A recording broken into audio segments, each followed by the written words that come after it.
محمد صلاح وما أدراك ما محمد صلاح في أوروبا، وشن دار في أوروبا، وشن فعل في أوروبا، وشن أضاف لنادي ليفربول.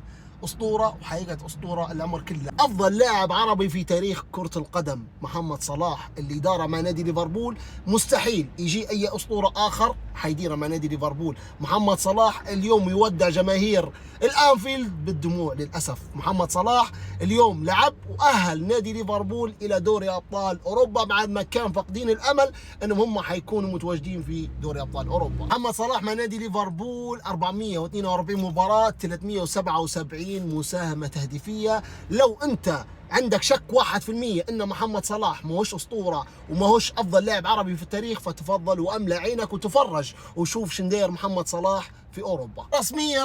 رسميا نادي توتنهام مش حيهبط وحيكون متواجد في البريمير ليج الموسم القادم. برونو فرنانديز، وما ادراك ما برونو فرنانديز. برونو فرنانديز يحقق جائزة افضل صانع العاب في البريمير ليج لهذا الموسم، ويعادل الرقم التاريخي لليونيل ميسي في موسم واحد 21 اسيست لعام 2019-2020. كذلك يكسر رقم الاسطورة دي بروين والاسطورة تيري اوري 20 اسيست في موسم. برونو فرنانديز 21 اسيست في موسم في تاريخ البريمير ليج.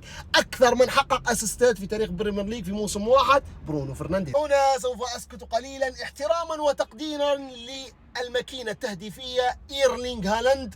يحقق جائزة الحذاء الذهبي لعام 2025-2026 في البريمير ليج.